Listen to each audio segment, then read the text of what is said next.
get to just sit there and pretend nothing happened. I missed my flight because of you. Ma'am, no, please. Don't tell me to calm down. She cut the line, she lied, and nobody said a word. I'm just sitting where they told me to. I don't know what Miss, you're talking let about. me handle it. Take This a is breath. escalating It already fast. is. She gets a One slap. That's all it took to destroy a billion-dollar empire. In the pristine halls of Denver International Airport, surrounded by witnesses holding their phones, a wealthy white woman's hand connected with the face of a young black woman sitting calmly in the VIP lounge. The cameras were rolling. The security footage was recording. And what that arrogant family didn't know in that moment would cost them everything they'd built over 3 generations. Because the woman they assaulted, she wasn't just anyone. And the man watching from across the terminal, the one they dismissed, the one they mocked, he wasn't going to let this slide. What happened next didn't just go viral, it rewrote the rules of corporate America in less than 24 hours. But here's the question that will haunt you. How many times does this happen when the cameras aren't rolling? Maya Richardson didn't look like what people expected when they heard the title Chief Innovation Officer. At 29, with natural coils framing her face and a leather portfolio instead of a designer handbag, she moved through corporate spaces with a quiet confidence that unnerved people who equated power with performance. She'd earned her position at Technova Industries the hard way. Double majoring at Stanford, building 3 successful startups before 30, and speaking 4 languages fluently. Her father, Marcus Richardson, had built Technova from a small software firm into a global powerhouse worth $8 billion. But Maya never used his name to open doors. She kicked them down herself.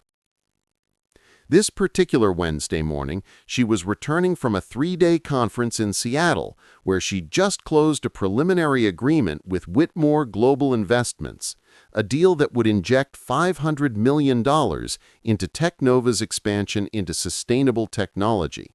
The contract was verbal, pending one final dinner meeting in Denver before the ink dried.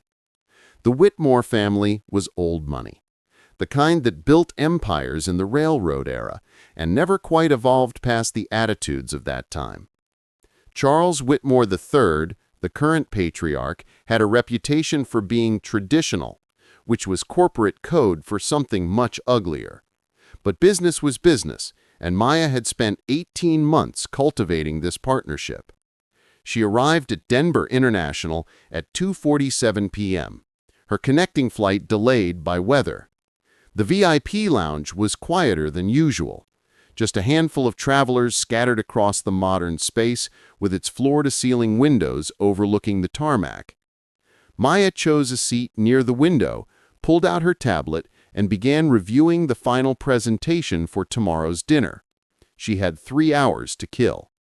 She ordered chamomile tea, declined the offered newspaper, and settled into her work with the kind of focus that made the world around her fade. She didn't notice when they walked in. The Whitmore family entered the lounge like they owned it, which, given their net worth, they probably felt they did. Charles Whitmore III, silver-haired and stern-faced, moved with the rigid posture of someone who'd never been told no. His wife, Patricia, wore pearls that probably cost more than most people's cars. Their daughter, Amanda, 26, and recently graduated from Yale with a degree her parents' donations had certainly helped secure, clutched an orange Birkin bag like a security blanket. And then there was Brandon, the son, 32, already balding, with the soft physique of someone who'd never done physical labor, and the hard eyes of someone who enjoyed causing pain when consequences were absent. They settled into the section adjacent to Maya, their voices carrying that particular volume of people accustomed to being the most important presence in any room. Maya glanced up once, registered their presence with the same attention she'd give to background noise, and returned to her work. She had no idea that she'd just been noticed and assessed by people who made judgments based on skin color before anything else. "Excuse me," Patricia Whitmore's voice cut through the lounge's ambient quiet. "Excuse me, miss." Maya looked up, assuming the woman was addressing someone else. But Patricia was staring directly at her, one manicured finger pointed like an accusation. "Yes," Maya responded, professional, but slightly confused. "Is that your bag?" Patricia gestured to the sleek black carry-on beside Maya's chair. "The one blocking the walkway?" Maya glanced at her bag. It was tucked completely beside her seat, blocking nothing. "It's not in anyone's way, but I can move it if—" "People like you always think the rules don't apply," Patricia interrupted, her voice dropping into that patronizing tone that made every word feel like a slap. "This is a private lounge. I'm not sure how you got in here, but there are standards." The temperature in the room seemed to drop 10 degrees. Maya felt it then, that familiar tightening in her chest, that split-second calculation every black person knows intimately. Confront or comply. Educate or endure. Fight back or fly under the radar. She chose dignity. "I have every right to be here," Maya said, calmly, returning to her tablet. "Enjoy your afternoon." What she didn't see was Brandon Whitmore pulling out his phone, a cruel smile playing at his lips. What she didn't hear was Amanda whispering to her mother, "Should we call security?" And what none of them knew was that Marcus Richardson, Maya's father, had just walked into the far end of the lounge, returning from a phone call. He stood frozen, watching his daughter, his brilliant, accomplished, unshakable daughter, being targeted by the very family he was about to partner with. He recognized them instantly. He'd seen their photos in the briefing documents. And he made a decision in that moment that would change everything. He pulled out his own phone and pressed record. "I'm calling the attendant," Amanda announced loudly, her voice sharp with entitled indignation. "Someone needs to check if she actually belongs here." Maya's fingers stilled on her tablet. She looked up slowly, meeting Amanda's gaze with the kind of controlled calm that came from years of navigating spaces that weren't built for her. "I'm not engaging with this," she said evenly. "Please leave me alone." "Leave you alone?" Brandon stood now, his expensive suit somehow making him look smaller rather than more imposing. "You're the one who doesn't belong. This lounge is for first-class passengers and elite members." Maya reached into her portfolio, pulled out her boarding pass and lounge membership card, and held them up without a word. Diamond Elite status. First-class ticket to San Francisco. Everything legitimate, everything paid for, everything earned. Brandon barely glanced at them. "Those could be fake." "Or stolen," Amanda added quickly, as if she'd been waiting for someone to provide that particular justification. The other passengers in the lounge were watching now. A businessman in the corner pretended to read his newspaper, his eyes darting over the top of the page. A woman in her 50s whispered something to her companion, both of them staring. A younger woman near the refreshment station had her phone out, partially concealed, but clearly recording. And at the back of the lounge, Marcus Richardson stood motionless, his phone steady, capturing every word, every gesture, every moment of what was unfolding. His jaw was clenched so tight it ached, but he remained silent. He needed to see how far they'd go. He needed evidence that would be undeniable. Charles Whitmore III finally spoke, his voice carrying the weight of generations of unquestioned authority. "Young lady, I've been a member of this airline's elite program for 37 years. I know the standards they uphold. If there's been some sort of misunderstanding about your access, it's better to address it now quietly rather than cause a scene." "I'm not causing a scene," Maya replied, her voice level but her hands trembling slightly as she tucked her credentials away. "I'm sitting here, working. You're the ones making this into something it's not. Don't take that tone, Patricia snapped. We're trying to help you avoid embarrassment. The only embarrassment here, Maya said, her voice dropping lower, more controlled, is yours. You've made assumptions based on nothing but what you see when you look at me. And that says everything about you and nothing about me. The truth landed like a bomb in the pristine lounge. Brandon's face flushed red. Are you calling us racist? Are you seriously playing that card right now?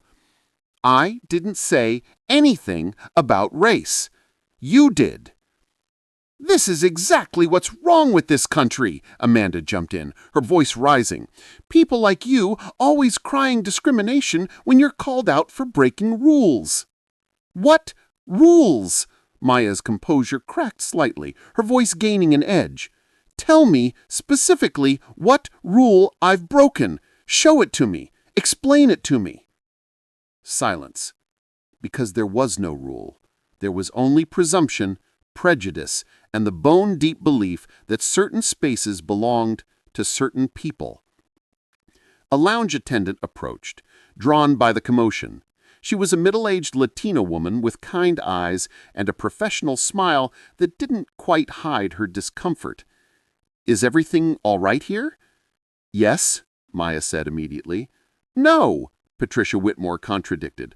We'd like you to verify this woman's credentials. We have concerns about security. The attendant's smile faltered. She looked at Maya with something that might have been sympathy or might have been apology. Ma'am, may I see your boarding pass and lounge access card? Maya handed them over, her movements deliberate and slow.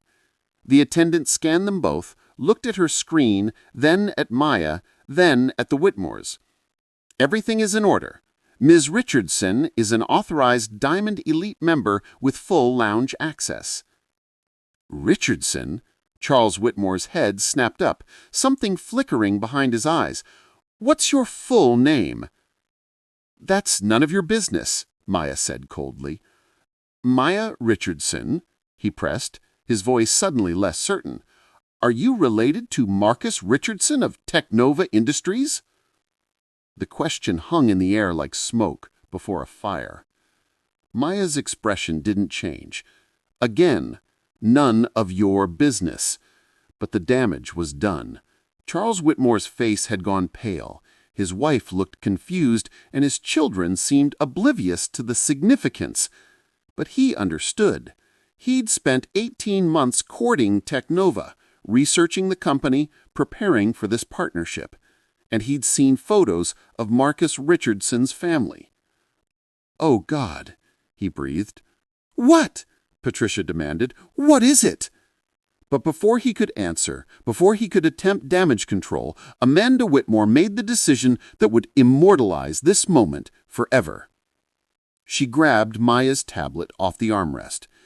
If you're really supposed to be here, you won't mind if I check your... Maya stood, reaching for her property. Give that back. Don't touch me, Amanda shrieked, jerking backward, and in her dramatic movement, she swung the orange Birkin bag in a wide arc. The bag connected with Maya's face with a sickening thud. The lounge went absolutely silent. Maya stumbled backward, her hand flying to her cheekbone where the metal hardware had caught her skin. Blood seeped between her fingers, her eyes watered from the impact, but she didn't cry out. She didn't scream. She just stood there, bleeding, staring at Amanda Whitmore with an expression of absolute disbelief. You hit me, Maya said, softly, as if she couldn't quite process what had just happened. You came at me, Amanda shouted, hysteric, creeping into her voice. Everyone saw. She hit me. I have it on video, the young woman by the refreshment station called out, her voice shaking but firm. Me too, said the businessman, holding up his phone. And me, added another passenger. Brandon Whitmore lunged forward, grabbing Maya's arm roughly. You're not going anywhere until security. Get your hands off her. Now." The voice came from across the lounge, deep and commanding and absolutely glacial. Marcus Richardson stepped into the light, his phone still recording, his 6'3" frame radiating barely contained fury. Every eye in the room turned to him. "Dad," Maya whispered, relief and horror mixing in her voice. "I said, get your hands off my daughter." Marcus moved forward with predatory precision, his presence filling the space like a storm front. Brandon's hand dropped like he'd been electrocuted. Charles Whitmore stood frozen, the color draining from his face as reality crashed down on him like the force of a collapsing building. This was Marcus Richardson, the Marcus Richardson, the man whose signature he'd been courting for 18 months, the man who controlled $500 million in funding for a partnership announcement tomorrow night. And the man whose daughter his family had just racially profiled, harassed, and physically assaulted. "Mr. Richardson," Charles began, his voice strangled, "this is a terrible misunderstanding." "A misunderstanding? I have 12 minutes of video showing exactly what this is. There's no misunderstanding. There's only truth." The airport security arrived then, 2 officers pushing through the growing crowd at the lounge entrance. Behind them, a supervisor was calling for medical assistance. Patricia Whitmore found her voice, shrill and defensive. "She was acting suspicious. We had every right to be concerned." "About what?" Marcus cut her off, his voice quiet now, which somehow made it more terrifying. "About a black woman sitting quietly in a space she paid to access? About my daughter, who has 2 Stanford degrees, speaks 4 languages, and runs innovation for a billion-dollar company. Tell me." He stepped closer to Charles Whitmore, close enough that the older man took an involuntary step backward. "Concerns about her melanin. Say it. Be honest for once in your privileged life." The security officers were speaking now, asking questions, separating people. The supervisor was checking on Maya, whose face was already swelling. The other passengers were providing statements, sharing video footage, their expressions ranging from shock to vindication to disgust.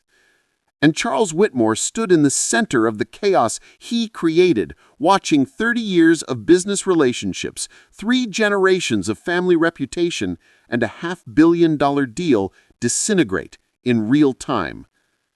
"The meeting tomorrow is canceled," Marcus said quietly, his eyes locked on Charles.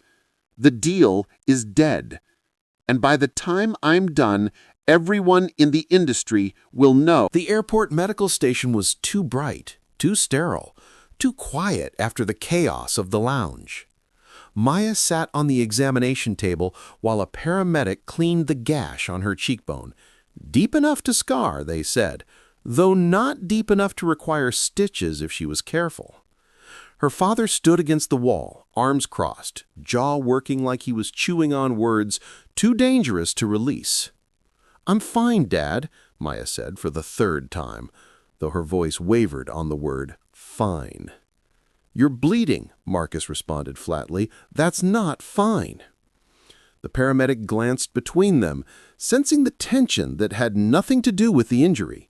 She applied the final butterfly bandage and quietly excused herself, leaving father and daughter alone in the small room. Silence stretched between them like a chasm. "Why didn't you call me?" Marcus finally asked. "When they started harassing you, you knew I was in the terminal." Maya's hands clenched in her lap. "Because I didn't need rescuing. I was handling it." "By letting them assault you? That's not fair." "Fair?" Marcus's voice cracked. "Maya, do you understand what I watched happen out there? Do you comprehend what it's like for a father to see his daughter be degraded, threatened, and physically attacked while he stands there recording because he knows if he intervenes it'll look like aggression? If he steps in, it becomes about an angry black man instead of a racist white family?" Maya's eyes burned. "Then you understand why I handled it the way I did, Because that's what we do, isn't it? We calculate, we control, we make ourselves smaller and quieter and more palatable so that when they come for us, and they always come for us, we can prove we did everything right. And it still wasn't enough, Marcus finished, his voice breaking.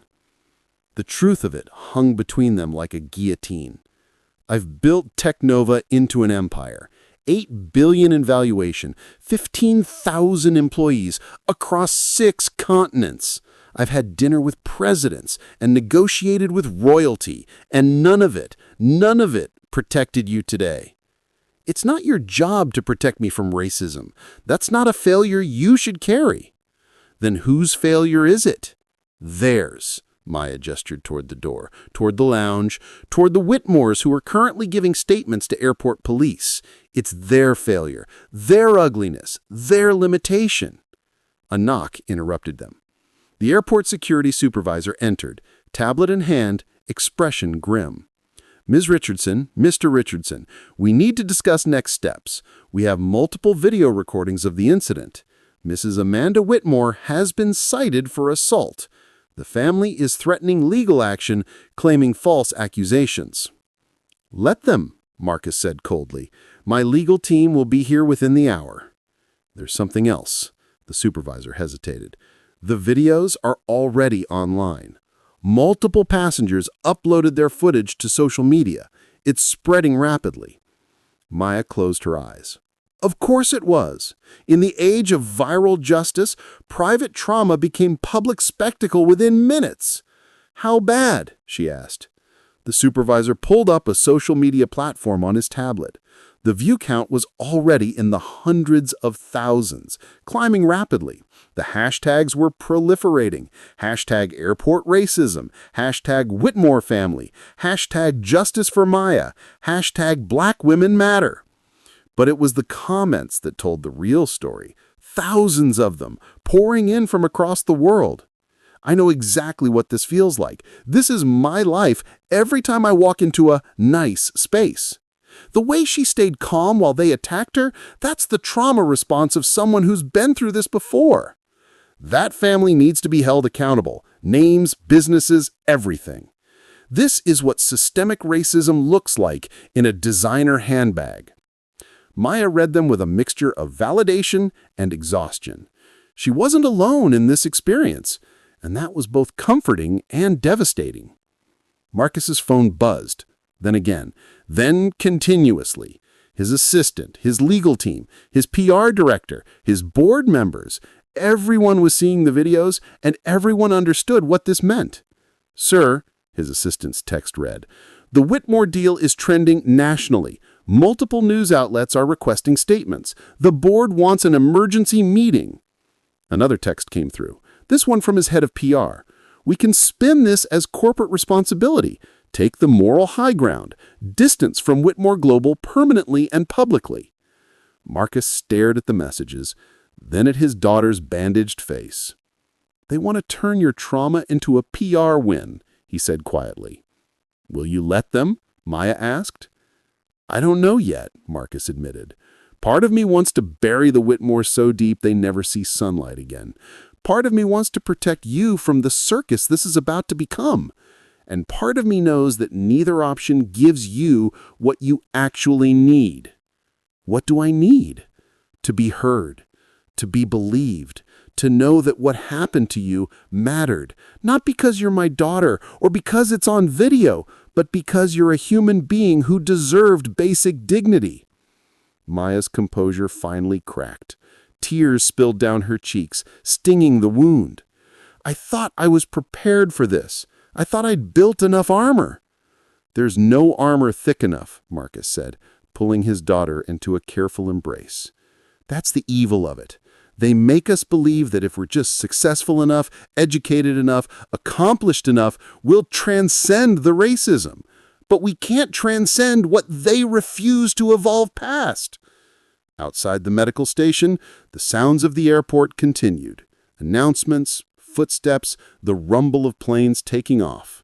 The world kept turning, while Maya's world had stopped in the moment a Birkin bag connected with her face. What happens now? she whispered. Marcus pulled back, looking his daughter in the eyes. Now we make a choice. We can handle this privately, quietly, the way people like the Whitmores expect, or we can handle it the way it deserves, publicly, loudly, and permanently. You'll lose the deal. The deal was already dead the moment I saw what they are. Marcus's expression hardened. $500 million isn't worth partnering with people who would treat my daughter, treat any person like that. Money's renewable. Integrity isn't. Maya wiped her tears, wincing as her hand brushed the bandage. They're going to come after us. Their lawyers, their PR teams, their connections. Let them come. Marcus stood, extending his hand to help his daughter down from the examination table. They just picked a fight with the wrong family. By the time Maya and Marcus left the airport, the story had exploded into national consciousness. 3 major news networks had picked up the videos. Twitter had elevated the hashtag Whitmore Racism to the top trending position. LinkedIn was ablaze with corporate leaders distancing themselves from Whitmore Global Investments.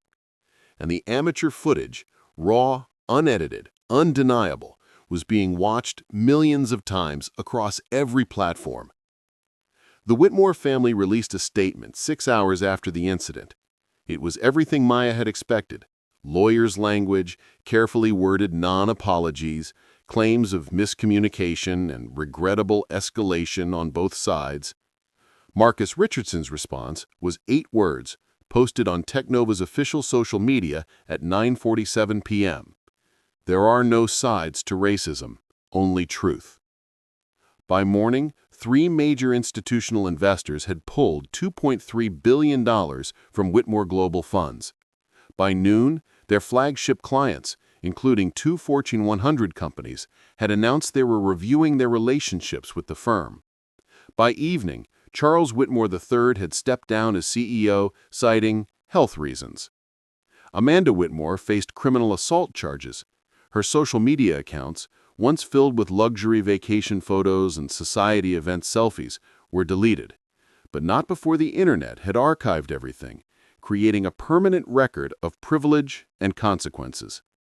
But the real impact wasn't measured in dollars or legal proceedings. It was measured in the messages that flooded Maya's inbox. I'm a black woman in corporate America, and I've lived this exact scenario. Thank you for not backing down. I showed this video to my white colleagues, and for the first time, they understood what I mean when I talk about microaggressions that aren't micro. My daughter is 7. She's already learning to make herself smaller in white spaces. Seeing you stand your ground gives me hope for her future. I've been silent about my own experiences for 30 years because I didn't think anyone would believe me. Your courage gave me mine.